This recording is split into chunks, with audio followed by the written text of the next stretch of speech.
la crise énergétique actuelle que nous sommes en train de vivre nous coûte entre 1,5 à 2% de croissance. C'est quand même beaucoup. Ça signifie quoi? Ça signifie que si la problématique de la gestion de l'énergie, en tout cas du secteur, n'est pas résolue, tout ce qu'on dit par ailleurs sur les politiques de lutte contre la pauvreté et tout le reste n'a pas de sens. L'énergie, c'est un bien public dont on a besoin pour les activités économiques, mais aussi pour le confort dans nos habitats, etc. Bon, c'est un séminaire maintenant qui a été organisé avec un partenaire étranger. Je veux nommer la société Rubis Technique, qui est un partenaire basé à Paris, que j'ai rencontré à l'occasion d'une visite d'un réseau qu'on appelle les techniques de l'ingénieur, qui est l'un des réseaux les plus, je pense, denses et performants en France. J'ai tenu à les amener chez nous.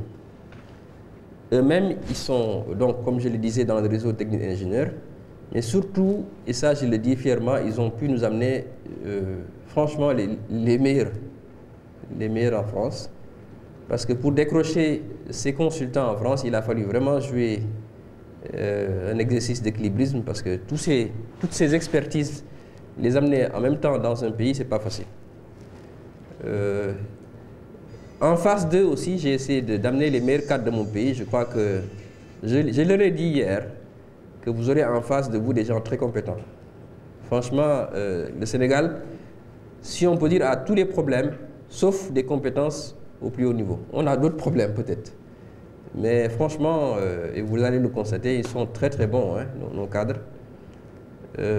J'espère, ça peut-être c'est mon mot le plus important, que j'aurais réussi à mettre dans cette salle toutes les composantes d'un réseau que je voudrais bien créer et dont la finalité, c'est vraiment de contribuer à la résolution de la question de l'énergie.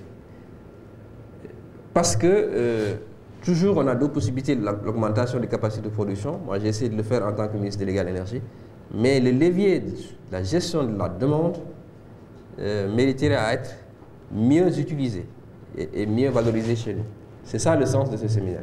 Quand on parlera de bâtiments à beaucoup d'importance, c'est l'énergie électromagnétique, qui est en fait celle du soleil, l'énergie chimique, donc dont la plupart des applications sont en combustion et en électricité, enfin, notamment au niveau des batteries. L'énergie électrique, évidemment. L'énergie nucléaire, donc sous deux formes, fission ou fusion. Et une énergie, alors en plus, comme aujourd'hui on va parler beaucoup de climat chaud, pour ce qui nous intéressera plus tard dans la journée, qui est le bâtiment, qui est très important, c'est l'énergie dite interne. C'est-à-dire que chaque être humain, par exemple, chaque machine, a une énergie propre qui est due à son niveau de température. L'énergie finale, c'est une notion très importante. C'est l'énergie qui est consommée par l'usager final, tout simplement. Ce qui veut dire que, déjà, pour pouvoir consommer cette énergie, on l'a déjà transformée, on l'a déjà transportée, on a déjà consommé pas mal d'énergie, juste à pouvoir l'utiliser. D'accord ? L'énergie finale, c'est celle qui regroupe tout ça. L'énergie primaire, elle, c'est celle qui est contenue à l'extraction, au prélèvement, à la source. Alors, entre énergie primaire et énergie finale, il y a ces fameux convertisseurs. Alors, c'est là où finalement on consomme beaucoup d'énergie juste à transformer l'énergie. Alors, souvent on entend, enfin, je ne sais pas comment c'est ici, mais en France on entend souvent, dès qu'on sort une nouvelle machine, quelque chose, quel est son rendement? Sous-entendu, si son rendement n'est pas bon, on n'en veut pas. Alors, regardez le rendement d'une voiture. Moteur à essence, ça entre 20 et 40%. C'est-à-dire que quand on met 1 litre d'essence dans une voiture, il y a 80% d'essence, de pouvoir énergétique de l'essence qui sert à plein de choses, mais pas à faire avancer la voiture. Et puis, bon, il y en a, je vous en ai dit quelques-uns là. Celui qui marche le mieux, finalement, c'est le frottement. Parce que le frottement, comme la chaleur, c'est en fait une mise en mouvement des molécules élémentaires contenues dans le matériau, en fait, vous avez une très bonne conversion entre une perte dans une perte d'énergie par frottement, c'est-à-dire une conversion mécanique en chaleur. Et donc on peut arriver quasiment à 100%. En 2030, certes, le scénario dit responsable nous fait baisser notre consommation totale, enfin ce n'est quand même pas flagrant, puisqu'on passe en gros de 17 000 mégatonnes à 15 000, enfin même 16 000. Mais donc on pourrait aussi se dire, bah, ma foi, hein, pourquoi faire tous ces efforts si au final ça ne change rien. Je pense que ce qui est important, c'est de retenir ça, qu'il faut rentrer dans une dynamique. Ce qui est important, c'est qu'il faut... il a fallu du temps pour arriver à la situation d'aujourd'hui, donc il faudra du temps pour en sortir de cette situation. Donc là, c'est un scénario à 2030. 2030, c'est dans moins de 15 ans. Il faut juste... Je pense que l'objectif pour 2030, c'est d'infléchir la courbe. Et après, pour le futur, elle descendra de manière plus significative. La place de l'Afrique, hein, qui est 10%, plus de 10% de la production mondiale. Et surtout, il y a eu peu de modifications de cette répartition sur les 40 dernières années. Le gaz naturel, la seule vraie modification, c'est les pays de l'OCDE, c'est-à-dire tous les gisements de gaz qui étaient inclus de l'OCDE sont soit taris, soit en train de disparaître. Voilà. Donc cette part-là diminue considérablement. Sauf peut-être aux États-Unis, où là ils avaient eu, on verra, je crois que j'en dis un mot après, ils avaient eu une politique qui a été de promouvoir le pétrole et non le gaz. Donc ils ont arrêté leur puits et ils sont en train de les reprendre. Donc, côté américain, la production de gaz devrait augmenter. Le nucléaire, le nucléaire est essentiellement produit en OCDE. Quoi vous dire de plus que la moitié est en France, et français et américain, pardon. Regardez l'évolution du Japon. Environ 300 TWh en 2010, 102 en 2011 et 21 en 2012. Donc ça, vous savez tous que c'est dû à un grave accident nucléaire, pardon, j'ai perdu le nom, de Fukushima, pardon. Là, il est question que le Japon reparte dans une politique nucléaire. Enfin, la part d'électricité produite par le nucléaire en rouge est sur la part totale. Vous voyez qu'aux États-Unis, c'est 4%. En France, par exemple, on approche de 20%. Voilà, mais on reste finalement sur une part, et puis à ramener de toute façon à la consommation énergétique mondiale, une part relativement faible. Dans l'état actuel des choses, si les technologies évoluent, si on change de combustible, etc., ça pourra devenir différent. Mais aujourd'hui, on en est là. Au niveau de l'hydraulique, la situation est assez stable, sauf en Chine, où il y a eu très récemment de très gros barrages qui ont été construits. Il n'empêche que la production, elle, a quasi triplé. Et au niveau mondial, vous avez une production hydraulique qui est supérieure à la production du nucléaire. Par contre, oui, pardon, pour revenir en arrière, je vais vous dire quelque chose. La limite de l'hydraulique, c'est que la plupart des sites intéressants sont déjà équipés. C'est-à-dire qu'on aura du mal à faire évoluer cette énergie. Ce qu'il faut bien voir, c'est que le taux de récupération d'un puits, aujourd'hui, est aux alentours de 30%. D'accord? Donc, sur ce point-là, il y a éventuellement des ressources supplémentaires à gagner. En mauve, les réserves, vous pouvez. Là, on est sûr qu'il y en a. D'accord? Et puis, en bleu, c'est ce qu'on a déjà à consommer. Donc ça, on a bu. D'accord? Regardez l'évolution, je pense que ça se passe de commentaires, entre 1970 et 2005.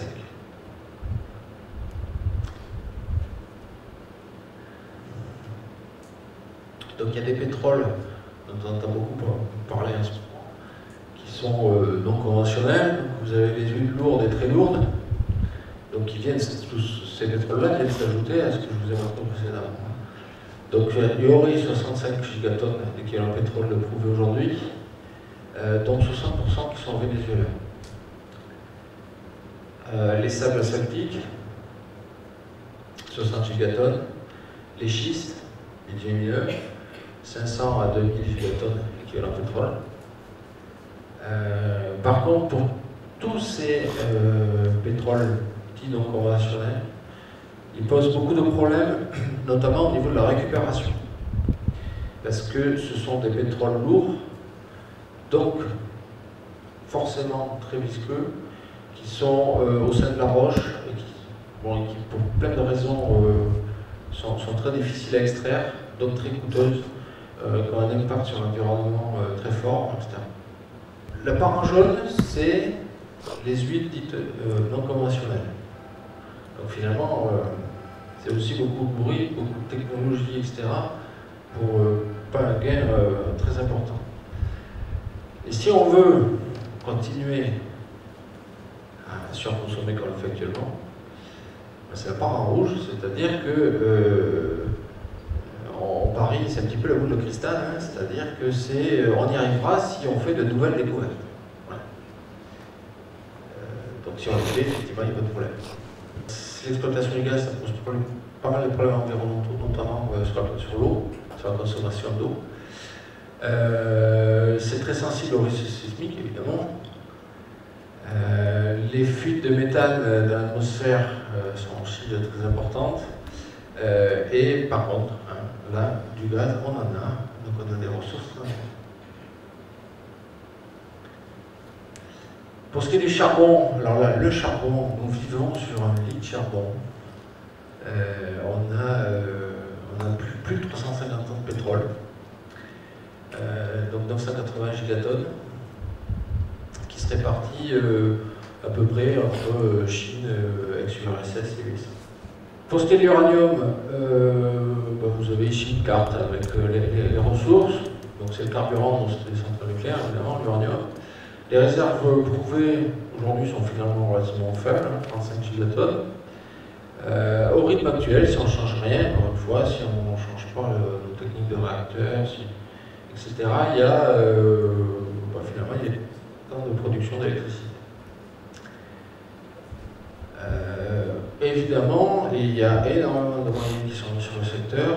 Tout ça, encore une fois, c'est si on ne change rien. Si demain on a des générateurs de nouvelles des réacteurs de nouvelle génération, etc., évidemment, ce que je suis en train de dire devient fou. Alors, l'énergie, donc, elle se transporte dans le monde, et c'est un des principaux aspects de la crise. Pour une raison essentielle, c'est qu'il n'y a pas d'adéquation géographique entre production et consommation. En général, on consomme beaucoup, c'est pas là qu'on produit l'énergie. Les statistiques ne sont pas très claires sur le sujet. Donc les chiffres de production sont rendus publics plusieurs mois après, souvent. Donc difficile d'établir des politiques à long terme. Quand vous avez les chiffres après, ça devient un peu compliqué. Dans tout ce qu'on a parlé de ressources, etc., il y a un chiffre qu'on ne connaît pas. C'est le stock dans les tankers. Alors ça ne va rien, mais ça peut représenter un pourcentage énorme.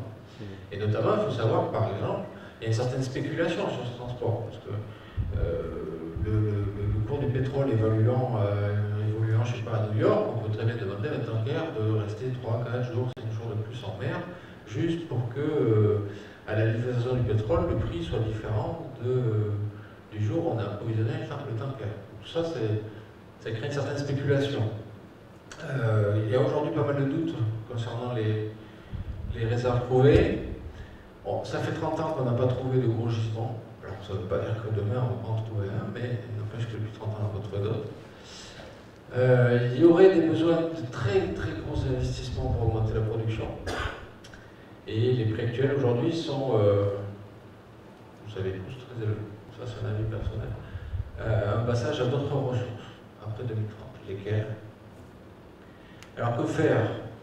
La première des choses, c'est peut-être ce qu'on appelle l'utilisation rationnelle de l'énergie, c'est-à-dire réfléchir à la manière dont on utilise notre énergie, ce qu'on n'a pas beaucoup fait ces dernières années. L'efficacité énergétique, le même service au moindre coût.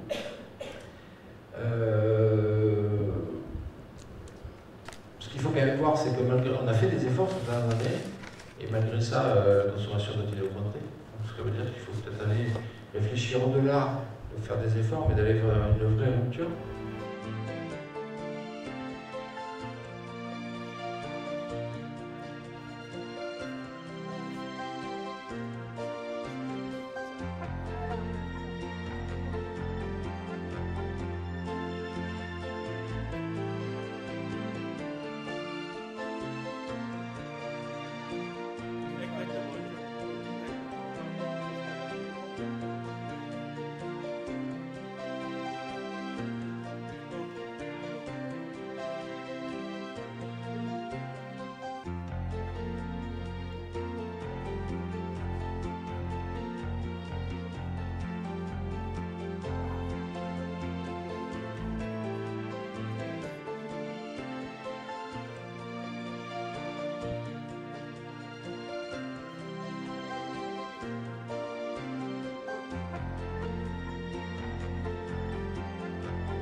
L'étanchéité à l'air, c'est vraiment un point clé, on l'a pas mal évoqué ce matin. Et en plus, on peut le vérifier. Le moyen de le vérifier est assez simple, c'est on remplace un ouvrant du bâtiment, par exemple une porte, une fenêtre, enfin ce que vous voulez, par un dispositif qui permet de mettre le bâtiment, alors soit en surpression d'air par rapport à l'extérieur, soit en dépression. Et dans les deux cas, on regarde le débit d'air qu'il faut soit prélever, soit insuffler dans le bâtiment pour maintenir le bâtiment à cette dépression. Et ce débit d'air, en fait, ça correspond justement à l'étanchéité naturelle du bâtiment. Quand on parle de réglementation dans le bâtiment, ce qu'il faut bien avoir conscience, c'est qu'aujourd'hui, je ne sais pas comment ça évoluera dans le futur, mais si par exemple on parle de réglementation sur la route, vous pouvez très bien avoir un carrefour, un gendarme, qui vérifie que vous n'avez pas respecté le stop ou le code de la route, ce que vous voudrez, et vous avez en général une amende. Dans le bâtiment, on parle de réglementation, mais finalement, il y a, enfin moi j'en connais pas, de pays où il y a une vraie vérification.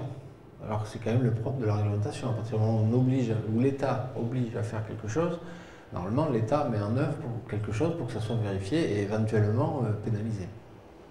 Dans le bâtiment, je ne connais pas de réglementation où ce soit le cas. L'essentiel des réglementations, elle est sur nos bonnes intentions. C'est-à-dire qu'au moment de déposer le permis de construire ou de faire le chantier, on dit qu'on va mettre tout en œuvre pour respecter la réglementation.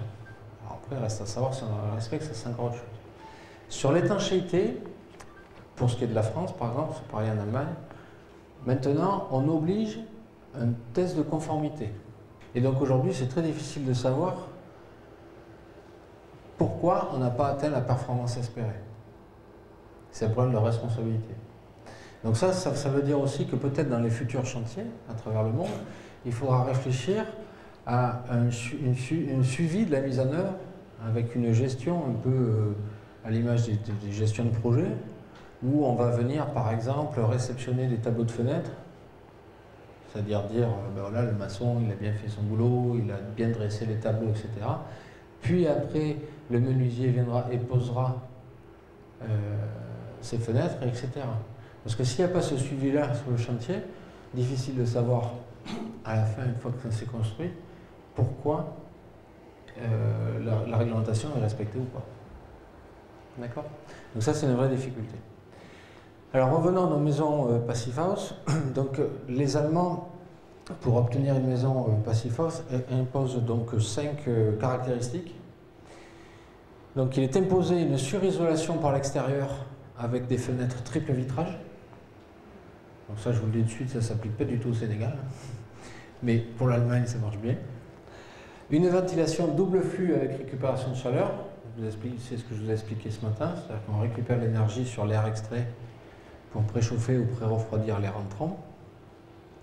Des gains solaires passifs. Un appareillage électroménager peu consommateur.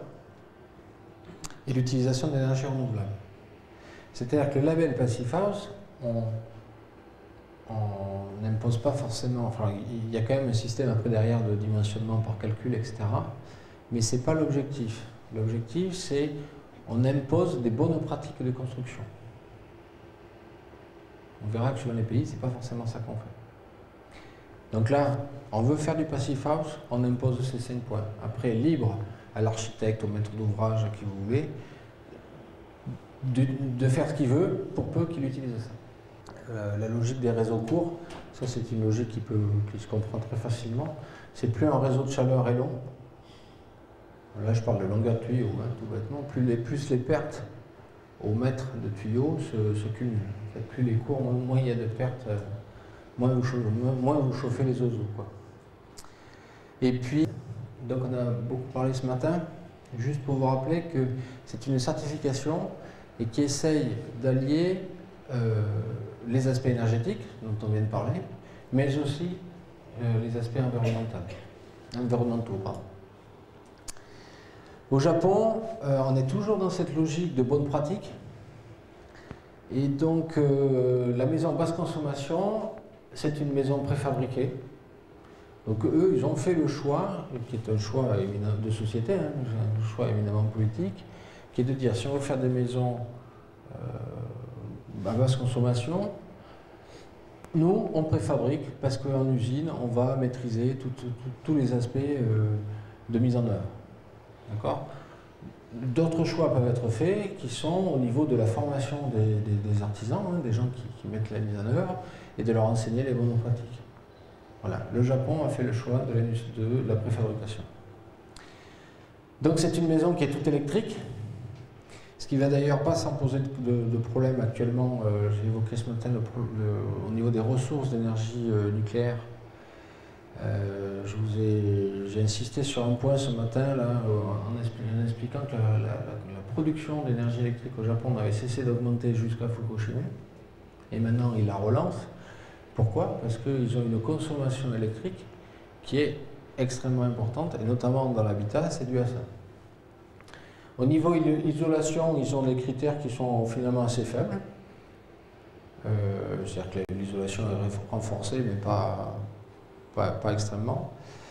Des fenêtres double vitrage, une ventilation mécanique et pompe à chaleur et production locale par module photovoltaïque. Donc pompe à chaleur, là encore, on est sur la logique tout électrique. En Suisse, on a vu apparaître là aussi un label, c'est pas vraiment une réglementation, c'est la réglementation Minergie, pardon, qui est très fortement en fait inspirée de du label Passive House en Allemagne. Et donc sur ce schéma là ici vous avez les exigences, là encore on est dans la bonne pratique. Donc sur du Minergie standard, on doit être inférieur à 42 kWh pour mètre carré par an. Et en Minergie dit performant, on tombe à 30 kWh par mètre carré et par an. Et la différence entre les deux, encore une fois, ça va être les apports solaires actifs, c'est-à-dire via un capteur. Après, je ne vous fais pas le détail, mais ça reprend en fait l'intégralité de ce que je vous ai dit sur le Passive House allemand. En Espagne, donc il y a eu, alors là je sais pas comment dire, exactement au niveau juridique la différence entre une certification et une réglementation, oui, mais là c'est une ordonnance, donc je ne sais pas exactement quelle est la différence.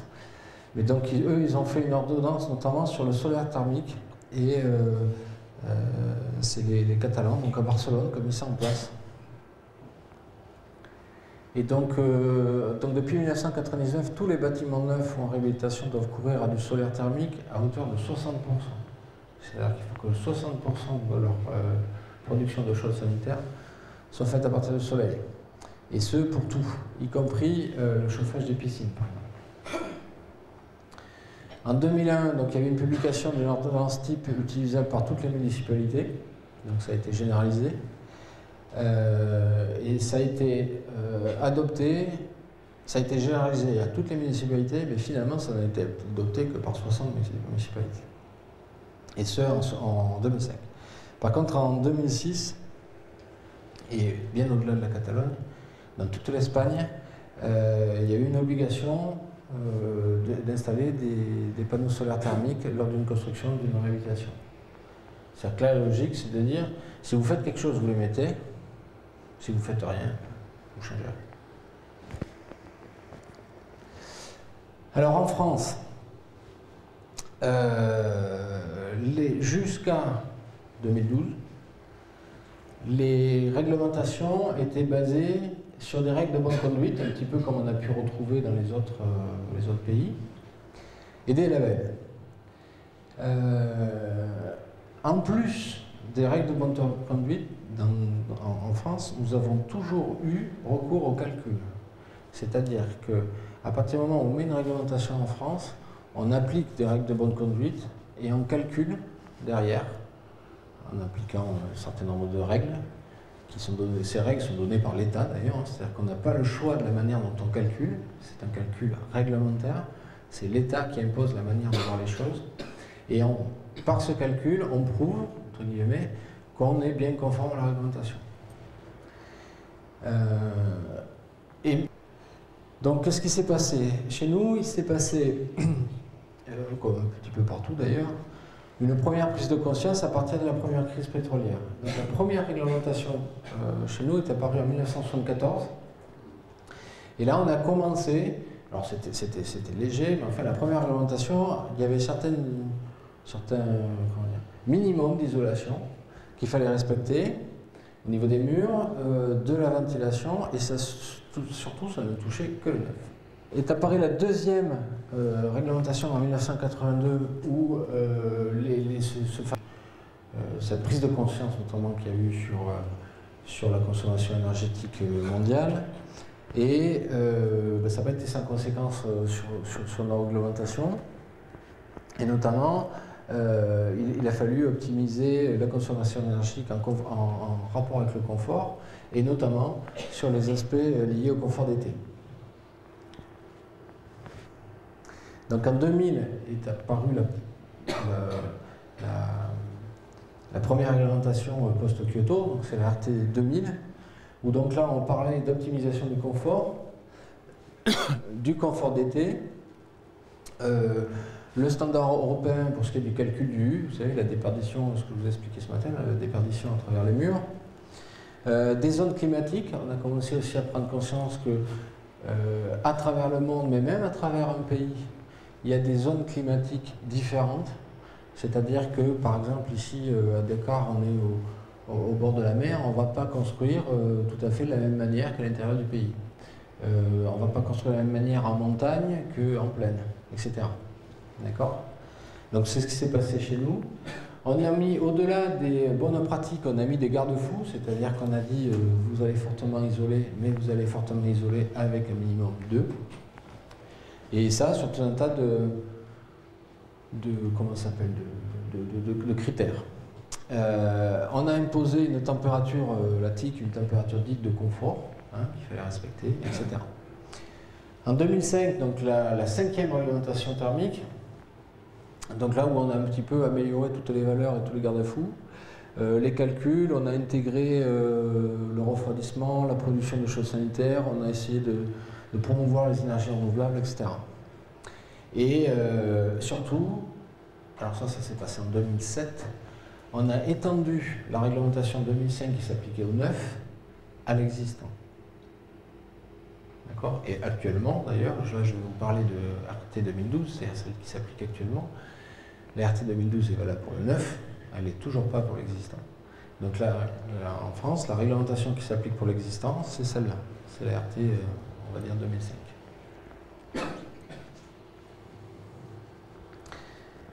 Donc, ici, vous avez un graphique qui vous montre, il y a eu une prise de conscience en France sur ça, et notamment que c'est traduit par quelque chose dont vous avez sûrement entendu parler, qui s'appelait le Grenelle de l'environnement. Et donc ici, vous avez, suivant en abscisse, vous avez les réglementations, hein, alors les objectifs des réglementations passées et l'objectif des réglementations futures. Et donc en pointillé ici, ça c'était sans prise de conscience du Haut-Grenelle, on va dire, et en trait continu, c'est l'impact du Grenelle. Donc au-delà, donc le pays était dans cette démarche de réglementation toujours plus contraignante, on va dire. Et c'est à la veille de l'RT 2012, en fait, on s'est dit qu'il faut accélérer la musique. Voilà. Donc aujourd'hui, on a mis en place une réglementation dont je vais vous parler, qui est l'RT 2012, donc où on est à 50 kWh par mètre carré par an. RT 2000, je vous ai dit, la consommation moyenne en France est 250 kWh par mètre carré par an. Donc vous voyez que la 2000, elle était pas très contraignante. Là, en fait, on visait en 2005 de réduire en gros de moitié. Là, en 2012, on est à 50. Et en 2020, on vise 0, voire le bâtiment énergie positive.